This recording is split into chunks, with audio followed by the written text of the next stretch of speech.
Então, a gente vai dar continuidade à nossa aula. A gente teve um problema com o áudio. E lá no slide de número 8, tá? Então, a gente vai começar aqui. Eu vou adiantar aqui esses slides, porque a gente já falou sobre eles. E eu vou passar para o slide de número 8, tá bom? Então, pronto aqui, ó. Vou voltar nesse slide aqui. O que eu tinha dito até aqui... agora falando diretamente do processo de reprodução, é exatamente isso. Eu usei muito esse termo processo e usei o termo etapa. Como eu coloquei no início, o conceito de fecundação é quando há a junção do pronúcleo masculino com o pronúcleo feminino. Mas isso por si só, para acontecer esse processo, antes disso antecedem etapas, coisas que são necessárias de acontecer. Uma delas é que está representado, podemos representar aqui no número 1, tudo que vai acontecer até chegar essa célula próxima ao ovócito secundário a partir do momento que tem a ejaculação, então tem o contato do sêmen no corpo feminino, e lembra que eu coloquei no início da aula que a gente está falando de reprodução de vivíparos, de reprodução de forma sexuada e de reprodução interna, né? A gente não está considerando, então, aqui a reprodução externa, como acontece em muitos peixes, a gente está considerando a reprodução interna, processo de fecundação interna, conforme acontece em répteis, mamíferos, em aves. Então, a gente está falando desse processo de reprodução interna. Então, necessariamente, a gente está falando que o sêmen, ele tem contato com o corpo feminino, certo? Então, quando o sêmen entra em contato com o corpo feminino, esse espermatozoide, ele vai passar por processos de barreiras, né? Ele vai ter que ultrapassar barreiras para ele conseguir chegar até o ovócito. Então, uma das primeiras barreiras que eu coloquei, né, já comentei anteriormente, é o processo do pH vaginal, é o processo do muco vaginal. Por quê? Porque essas substâncias são barreiras. O pH impede muitos espermatozoides de se manterem vivos, porque eles são mais suscetíveis, são mais sensíveis às diferenças de pH. Então, assim que eles entram no corpo feminino, encontram um pH ácido, eles podem entrar em processo de morte. Outra coisa que pode matar espermatozoides, então você já vai selecionando aqueles mais fracos, tá? É a presença no muco de proteínas, que dentre essas proteínas a gente tem imunoglobulinos, ou seja, anticorpos, que podem interagir com o espermatozoide, levando esses espermatozoides também à morte. Além desse fato, a própria viscosidade do sêmen, ela dificulta o processo de mobilidade dos espermatozoides. Reforçando, os espermatozoides, ao entrar no corpo feminino, ainda não têm a capacidade de movimentação independente. Eles têm uma movimentação que acontece graças a um processo que a gente chama de peristaltismo, um mecanismo chamado peristaltismo, que é a contração de uma musculatura lisa. Primeiro no próprio pênis e depois, quando a gente considera, do miométrio, né, que é a camada muscular do útero. Então, uma vez dentro do corpo feminino, há substâncias presentes no sêmen, e eu já coloquei, inclusive, nomes aqui para vocês, né? Vou até voltar aqui. Como a própria vesiculase, que aproveita que já tem uma certa viscosidade esse fluido e faz com que ele fique meio desnaturado, num processo com um aspecto que a gente veria macroscopicamente como um aspecto talhado. Isso forma no colo do útero, bem na entrada do útero, então, como se fosse um tampão, impedindo que o fluido seminal, ou seja, o sêmen, ele consiga voltar, com o perdão do pleonasmo, voltar para trás. Então ele vai ficar retido dentro do corpo feminino, por causa desse, entre aspas, tampão, tá?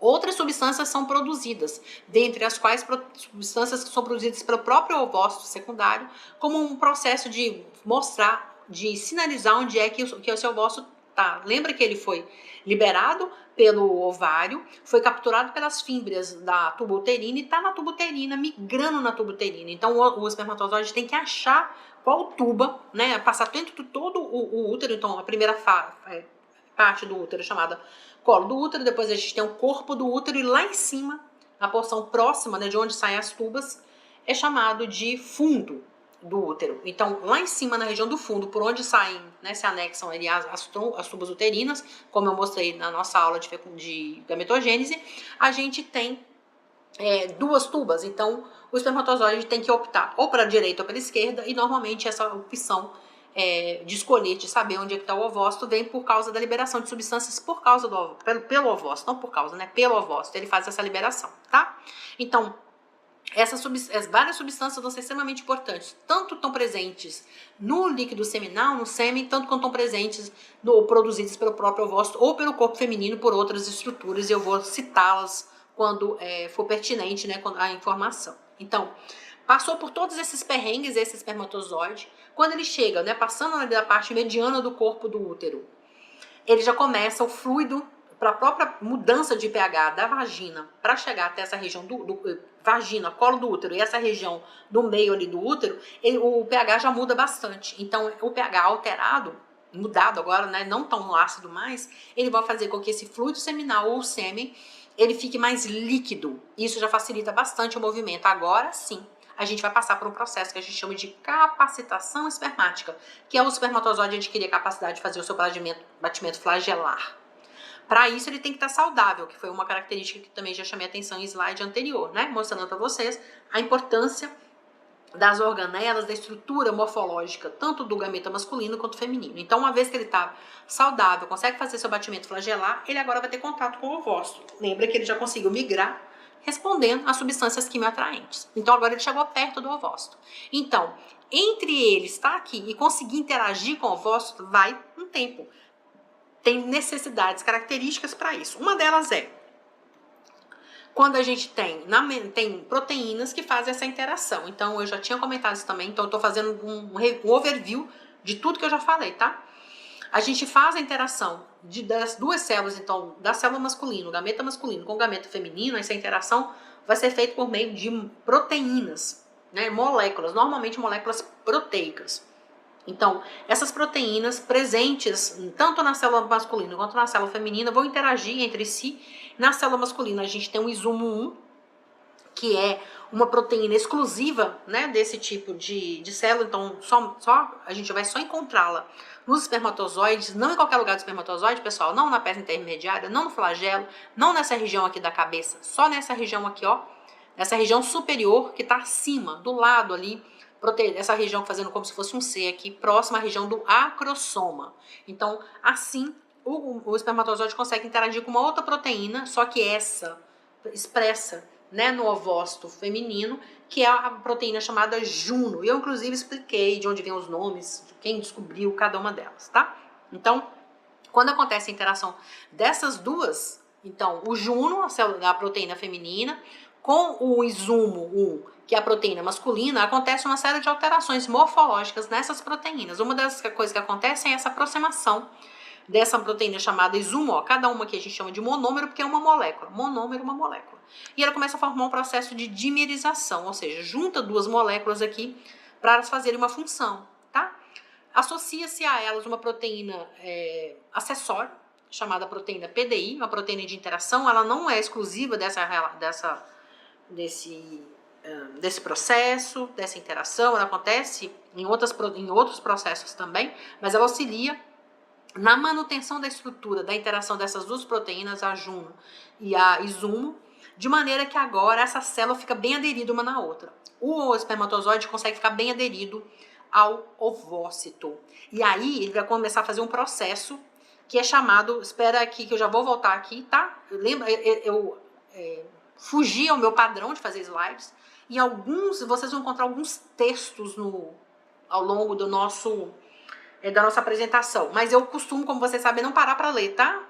Os textos. Então, eu vou voltar aqui só para chamar a atenção de duas coisinhas aqui, mas eu vou usar sempre as imagens, tá? Então, aconteceu a interação do espermatozoide com o ovócito por meio da interação daquelas duas proteínas, conforme eu falei para vocês, e aí isso vai permitir que agora aconteça uma etapa que participa, né, do processo de fecundação, que é a etapa chamada reação acrossômica. Então agora o acrossomo, uma vez que, tô ligado no lugar certo, né, o espermatozoide, ele vai começar a fazer um processo de liberação do conteúdo acrossomal, ou seja, aquelas enzimas hialuronidase, colagenases, várias enzimas vão ser liberadas aqui. E elas vão quebrar não só a interação entre as células da corona radiata, mas também aqui da zona pelúcida. Então aqui a gente está vendo células, ó, representando a corona radiata. E essa estrutura grande aqui em amarelo, olha, a seta está apontando, chamada zona pelúcida. A gente tem aquele espaço que eu chamei a atenção para vocês no outro momento, é o espaço entre a zona pelúcida e o citoplasma do ovócito, tá? Então, a gente tem aqui a membrana do ovócito, aqui o citoplasma do ovócito aqui para dentro. Esse espaço aqui, ele é extremamente importante também para esse processo acontecer e nós já vamos chamar a atenção dele. Aguenta a mão aí. Então, voltando aqui rapidinho, para poder falar desse slide cheio de texto que eu deixei para vocês, dentre aquelas proteínas, enzimas que a gente já nomeou em outro momento, também existe uma enzima que a gente não tinha falado até então, a gente vai falar agora pela primeira vez, chamada acrosina. Olha, a acrosina é uma enzima que está lá no acrossomo. Para que serve essa acrosina, gente? Ela tem muita função. Primeiro que ela está aqui dentro do espermatozoide, ó. Opa! Eu acho que eu mudei a ordem do slide, não ficou boa. Mas ok, eu mostro aqui para vocês. Ela está aqui dentro da região do acrossoma, na forma inativa. Somente quando ela tiver contato aqui, ó, do espermatozoide, né, abrindo o caminho entre as células da corona radiata e a zona pelúcida, é que ela vai ser liberada e vai se tornar ativa. Então ela saiu, tá lá na forma de pró-acrosina e virou acrosina, agora ela tá ativa. E para que ela serve? Ela serve para fazer basicamente 3 funções. Ela ajuda na liberação das outras enzimas acrossômicas, então ajuda ali a quebrar a zona pelúcida.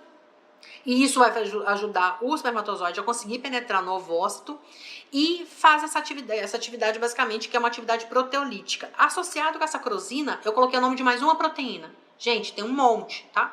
Eu falei só da isumo, falei da juno, tô falando da acrosina e vou falar dessa outra proteína, SLLP1, que é uma proteína cujo acrônimo, né, ou seja, a sigla aqui, significa proteína associada à membrana espermática. Então, ela também está na membrana espermática, né, vem da sigla do inglês, e auxilia não só o espermatozoide fixar-se, né, à zona pelúcida dessa região aqui, como conseguir tempo agora, que ele já fixou, degranulou, né, liberou lá teve a reação acrossômica, que é a liberação das enzimas, e agora sim, ele liberou a parte de cima, que era aqui o acrossoma. Então, voltando de novo, ó, desenho.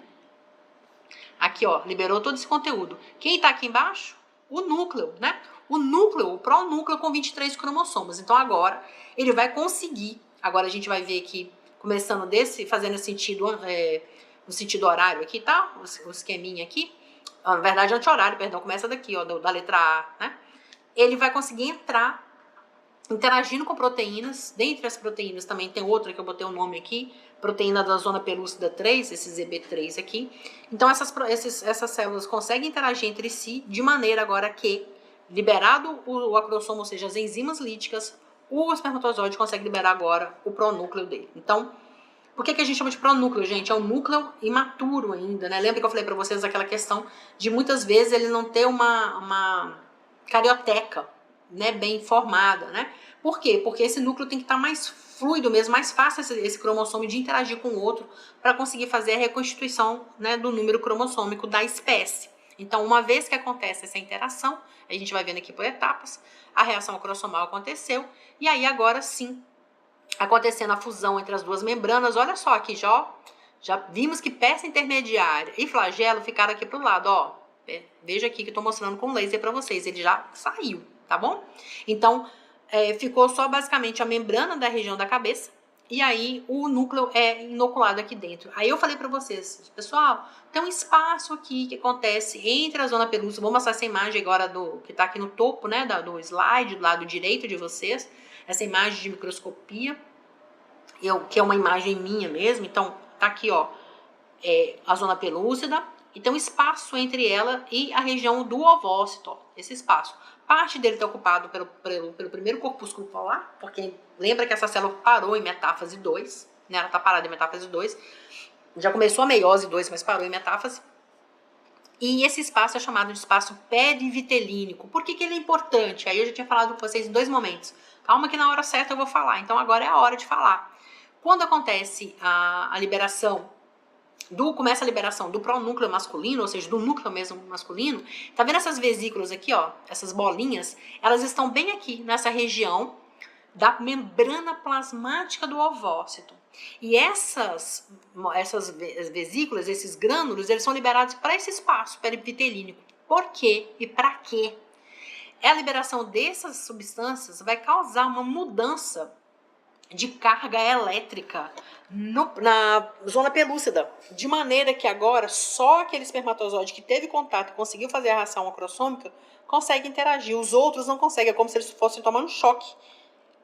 Eles tentam interagir com a zona pelúcida e não conseguem fazer esse processo. Então, acontecendo a reação da acrossômica, havendo a liberação, já começa a intenção, né, de liberar o pronúcleo masculino. Antes de liberar o pronúcleo masculino, acontece a liberação daqueles grânulos que eu mostrei para vocês, grânulos esses que são do próprio ovócito, né, eles estão dentro do oplasma, o citoplasma, né, o ovocitário, né, eles são liberados e eles fazem essa tal desse bloqueio, que é chamado bloqueio rápido, para evitar, então, poliespermia, ou seja, o mesmo ovócito ser fecundado por duas células. Então, lá entre 200 e 600 milhões de células, em cada ejaculação, eles estavam buscando uma única célula, que era o ovócito. Agora, somente um desses espermatozoides é selecionado. Foi selecionado desde aquele momento que eu falei para vocês, no momento da ejaculação. Desde o momento que ele entrou em contato com o corpo feminino até agora, ele está passando por processos de sobrevivência a etapas. Se ele sobreviveu a essa etapa, conseguiu fazer o processo ali de despolarização da membrana, da região da membrana da coluna radiata, né? Desfez aquelas células, entrou em contato com a zona pelúcida, rompeu a zona pelúcida e entrou em contato com a membrana do ovócito, aí agora é o único que vai ficar em contato com essa célula. Os outros nem conseguem chegar muito perto, porque acontece essa mudança de potencial elétrico na membrana do ovócito. E acontece um outro processo também que auxilia no processo de evitar a poliespermia, que é aquela proteína que eu mostrei para vocês da zona da ZP3, a zona pelúcida 3, nessa proteína, acontece a liberação daqueles grânulos que eu também já mostrei. Então, esses grânulos aqui, ó, os grânulos estavam aqui, eles são liberados, ficam nesse espaço aqui, ó, perivitelínico. Eu estou passando laser para vocês verem. Toda essa região aqui do espaço perivitelínico, esses grânulos ficam meio que ocupando o espaço mesmo. E aí, nada mais consegue entrar, tá? Então, acontece a liberação agora do pronúcleo masculino, ele vai entrar em contato com o pronúcleo masculino.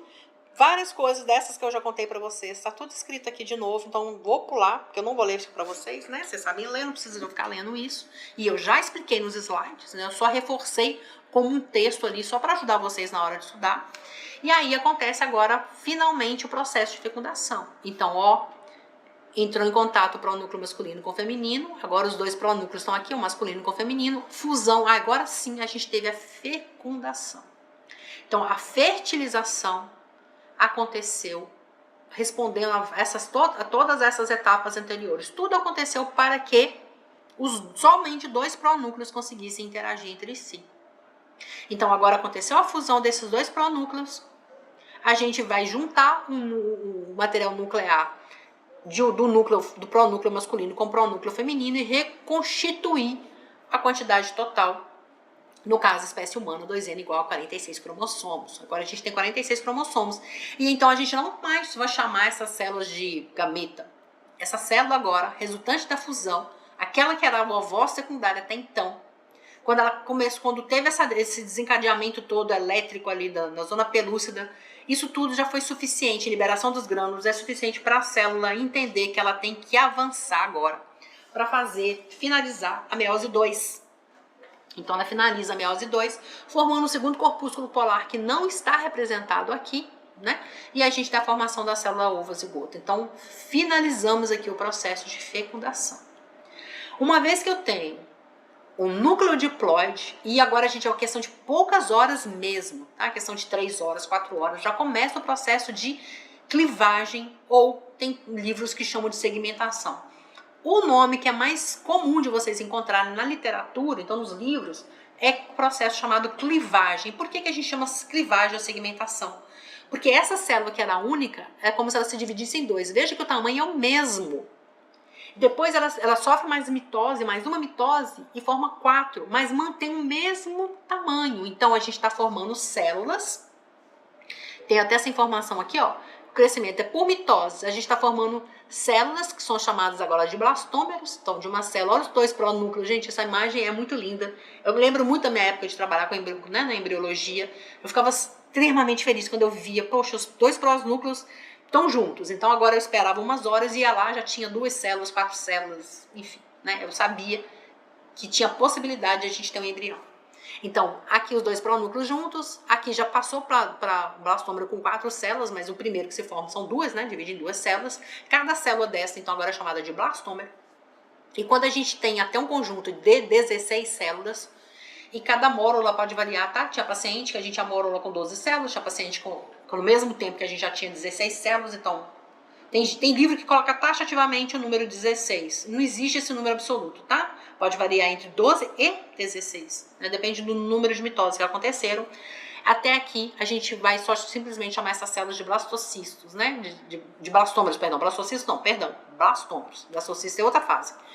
E a partir do momento que você passa de 16 células, a gente já tem essa estrutura aqui com bastante células, a gente já chama de mórula, né? A gente vai dar nomes daqui a pouquinho, mas já está escrito aqui, ó, mórula, tá bom? Vou voltar nesse slide aqui para dizer então isso para vocês, ó. 2 células, 4 células, 8 células. O espaço que ela ocupa é o mesmo citoplasma, gente. Não teve aumento do citoplasma. A gente só dividiu as células, teve mitose, teve multiplicação, duplicação do material genético, mas é tão rápido que não dá tempo de fazer a duplicação da quantidade de citoplasma. Então, nessa mesma área que a gente tem agora 8 células, aqui na mórula até 16 células, perdão, e a gente tem o mesmo espaço. Veja só que o que aconteceu, o número de blastômeros aumentou, mas o tamanho de cada um deles diminuiu, tá? Então tá escrito isso aqui, ó, aumento, não há multiplicação, ó, aumento do citoplasma ou multiplicação.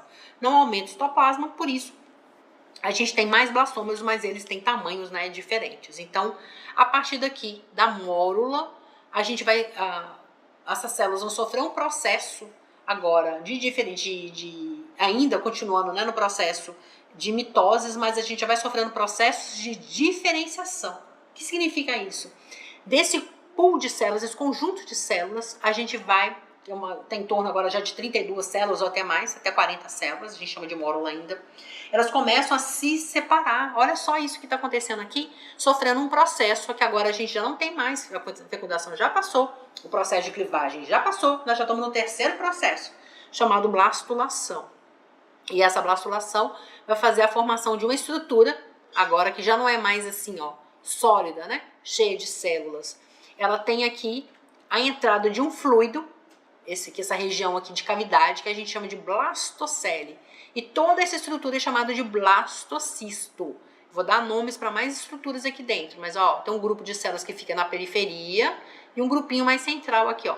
E essas células, inclusive, estão com uma cor diferente, deixa eu ver se eu consigo aumentar aqui para mostrar isso para vocês, ó.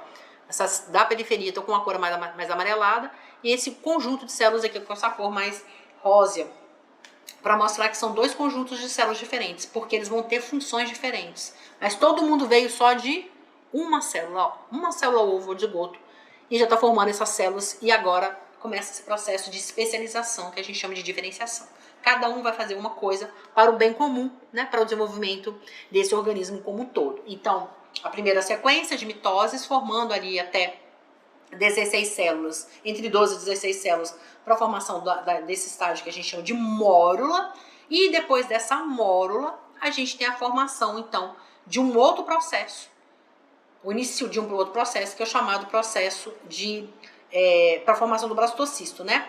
A blastogênese. Então, a gente tem essa estrutura que vocês... Deixa eu pegar só o laser aqui de novo. Cada vez que eu mexo no aumento ali, eu perco, né? Essa estrutura aqui, ó.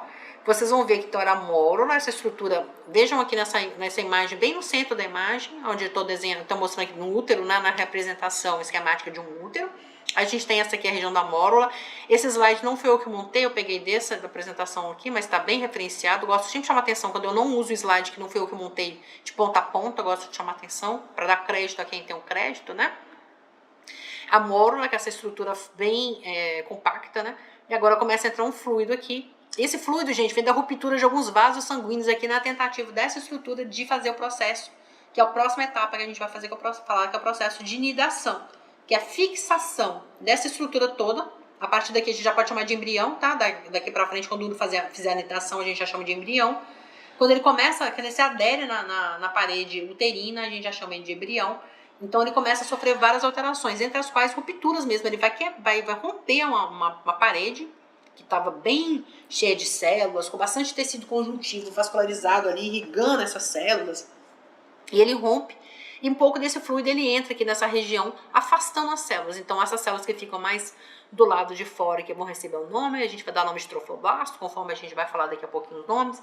Essas células mais aqui internas também recebem o nome de massa interna ou de embrioblasto, porque vai dar origem ao embrião, né? E essa cavidadezinha, a partir daqui vai ter espaço para esse embrião crescer, e também a partir daqui da junção dessa célula com outras, a gente vai formar os folhetos embrionários, né? Então, que é o assunto da nossa próxima aula. Então, o blastocisto, essa estrutura que eu acabei de mostrar, essa aqui, que tem uma cavidadezinha, ela tem até 32 células, tem autores que consideram até 40 células, blastocisto, conforme eu falei para vocês. A gente tem que tomar cuidado com essas questões, porque às vezes, ai meu Deus, mudou de 32 para 40 células, já mudou. Tem autores, a rede Lara, na rede latino-americana de reprodução assistida, ela considerava até 40. Então, às vezes até por organizações, instituições, né, esse número varia, tá bom? Então, não se apeguem tanto a esses números fixos, não, tá bom? Então, o blastocisto, ele vai migrar, lembra que a fecundação aconteceu lá nas trompas, e aí as células da tuba uterina, eu não gosto de chamar o termo trompa, a tuba uterina, né, onde aconteceu o processo de fecundação, ela agora vai empurrar essa célula ovo-zigoto, depois as células com os blastômeros, agora mórula, já virou blastocisto. Esse processo todo aconteceu nas tubas uterinas, e lembra que as células das tubas uterinas, elas são ciliadas, né? Você tem algumas células que produzem um muco, e a imensa maioria são células ciliadas, que servem para isso, né? Para fazer esse processo de movimentação. Essa é a função dos cílios, né? Conforme a gente aprendeu lá de especialização da membrana apical das células epiteliais. Então ele vai jogando, né, vai transportando essa estrutura até chegar aqui dentro da cavidade uterina, né? E o melhor local de nidação nesse primeiro terço, no terço mais superior aqui, ó, ou o primeiro terço, se a gente considera que aqui é a tuba, essa região da tuba que começa o início, né, do útero, considerando de quem está chegando no útero agora, então é o primeiro terço. Se você considerar o colo do útero como a primeira, seria o terceiro terço aqui, né? Então tem que lembrar de sempre falar do ponto de referência, né? Então vamos pensar que nessa região aqui do fundo do útero, essa região aqui, fundo do útero, tuba uterina, essa região aqui eu vou chamar de primeiro terço, tá? Considerando essa região especificamente, é o melhor local para acontecer a nidação. Quando acontece a nidação do embrião em regiões mais inferiores, especialmente mais próximas ao colo do útero, corre o risco de ter uma gestação de risco, porque pode haver abertura do colo do útero, então pode ter abortos espontâneos, enfim, tem riscos para que essa gestação chegue a termo, tá? Então o melhor local realmente é nessa região, nessa porção mais superior. Então o que está acontecendo aqui? Esse período todo, gente, entre o processo que aconteceu a fecundação, lembra que a fecundação ela pode acontecer em até 24 horas após a ovulação. Ali está colocado entre 12 e 24 horas, tá? Mas pode ser que aconteça um pouco antes também. Né? Esse é um período médio, significa que aconteça com todo mundo igual. Mas a gente sabe que a vida do ovócito secundário, ela é de 24 horas. A vida útil dele é 24 horas. A partir daí ele entra realmente em senescência e morre, entra a apoptose e morre. Né? Então, a partir do momento que aconteceu a fecundação, aí acontecem várias divisões, isso aqui até chegar nessa fase de blastocisto dura em torno de 7 dias. Tá? E aí acontece esse processo de fixação. E aí como é que acontece essa fixação? Né? Que é esse processo que a gente está chamando então de nidação. A interação desse blastocisto com a parede interna do útero. Isso significa que a partir de agora já não é mais blastocisto, a partir do momento que teve essa interação a gente vai chamar de embrião, tá? Então ainda na fase de blastocisto estou tentando me interagir com o útero de maneira mais fixa, né? Porque estava uma relação muito volúvel, né? Tudo que estava sendo formado até agora não tinha um local fixo, acontecia e essa estrutura ia sendo transportado via cílios. Agora ele quer chegar num local, no útero e fixar a residência, né? Vai parar e vai sofrer o processo de nidação e implantar-se, né, na parede uterina. Então, essa estrutura, que é o blastocisto que a gente falou, ó, ele vai tentar interagir aqui com a parede uterina, tá? Tem mais célula do que isso aqui, tá bom, gente? Aqui, vascularização, isso aqui é só um desenho esquemático, não é a melhor representação, tem uma outra melhor, no próximo slide, mas quero chamar a atenção para vocês então do blastocisto, que eu só chamei de blastocisto, falei que tem uma cavidade, essa cavidade é chamada blastocele, também falei que tem esse conjunto de células, inclusive com uma cor na representação, que ficou uma cor diferente dessa massa mais interna. Essa região aqui é formada por uma camada de células só, normalmente células que elas tem um formato mais pavimentoso, vai ser chamada de trofoblasto ou de massa externa, trofoblasto ou massa externa, a partir do qual vão se formar os anexos embrionários. Então, a partir daqui que a gente vai começar a formar a placenta, o cordão umbilical e outras estruturas como essas. Aqui, essa massa interna que está aqui, representada por essas células em verde, são chamadas de massa interna, por isso eu botei até aqui um asterisco para chamar que tá em inglês, né? Mas é chamada de massa interna, embrioblasto, ou ainda alguns livros trazem o nome botão embrionário, porque começa ali, chamam de botão, por causa dessa massinha ali interna também. Então, qualquer um dos três nomes é válido, eu prefiro chamar de embrioblasto. Por que eu prefiro? Porque eu lembro que esse conjunto de células vão formar um embrião. E o trofoblasto, ele vai formar os anexos, né? Lembra os blastos, esse termo, sufixo blasto que eu já falei para vocês? Normalmente está referindo a células que têm capacidade de diferenciar-se em vários tipos de tecidos, tá? Que é o que realmente acontece. Essa foto também é muito bonita, né? Tá trazendo aqui para vocês, é uma foto minha também, né, da minha galeria. Vocês vão encontrar, gente, você botar na internet, você vai falar assim, Rosa, mas realmente era sua. São muito parecidas, né? Porque é a mesma estrutura, tá? Considerando o Homo sapiens aqui falando, né?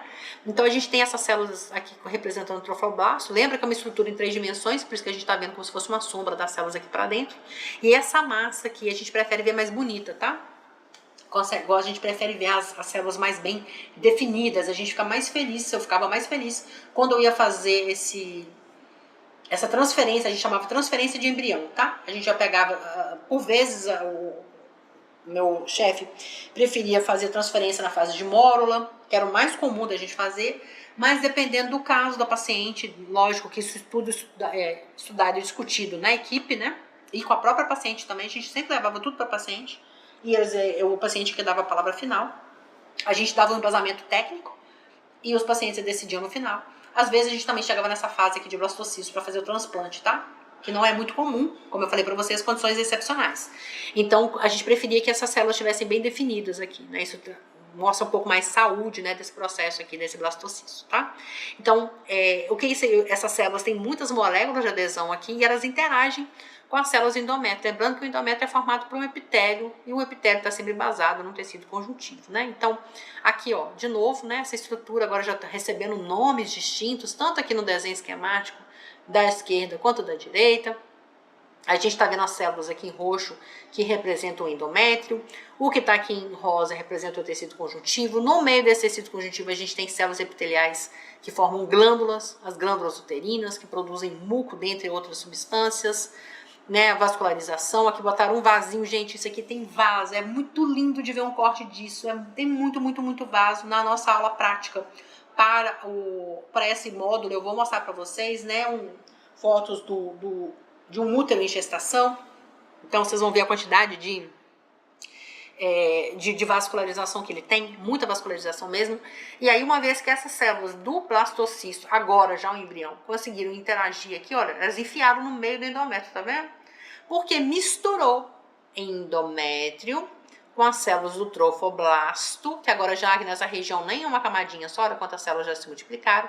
A gente chama isso de sincício. Sincício trofoblasto. É uma mistura. Sincício significa mistura. É uma mistura entre as células do trofoblasto com as células do endométrio, tá? Então ele vai ficar aqui ancorado, essa estrutura vai ficar ancorada e a partir daqui vai desenvolver o embrião e formar todos os anexos, conforme a gente vai ver na aula que vem. Então aquele grupo de células internas também ainda, o trofoblasto, ele vai se dividir em outras, vai subdividir, né? E dependendo de cada regiãozinha dessa aqui, a gente vai dar origem a uma estrutura do embrião. Então a gente vai começar a falar a partir, né, da aula que vem, cada corzinha, né, que está em cor diferente, a gente vai falar aquele que vai formar a região da notocorda, que vai virar o sistema nervoso no futuro. A gente vai falar dos folhetos do mesoderma, de todos os tecidos que são formados a partir do mesoderma e também do ectoderma, tá? Então, esse grupo de células aqui vai dar origem exatamente a tudo que a gente tem no nosso corpo hoje, tá? Mas compartilhar também informações para a formação dos anexos. Então, essa é uma imagem do desenho esquemático. Aqui já é um desenho mais técnico, né? Uma representação técnica, mostrando aqui o epitélio com as glândulas uterinas e aqui essa estrutura de células com todo esse vermelhinho aqui, lembrando que é a vascularização, né? Mostrando também a formação dessas mesmas estruturas ali, epiblasto, hipoblasto, e essas fases são curtas. Epiblasto porque ela está na região superior, hipoblasto porque está embaixo, daqui a pouco já virou notocorda, já virou folheto da mesoderme, ectoderme, notoderme, a gente vai ver muitos nomes ainda disso, tá? Mas essa estrutura toda aí mantém aquela cavidade que a gente chama de blastocele, que veio lá, né, daquela fase de blastocisto, certo? Então era isso. A aula, não, como eu tinha falado para vocês, não é muito longa. Lembrando que a gente já tem uma gravação de quase 40 minutos. Eu tive que interromper porque a gente teve um problema no áudio. Então vocês vão receber dois videozinhos contando desse nosso assunto de hoje. Então vamos fazer agora um momento de tirar dúvidas, né?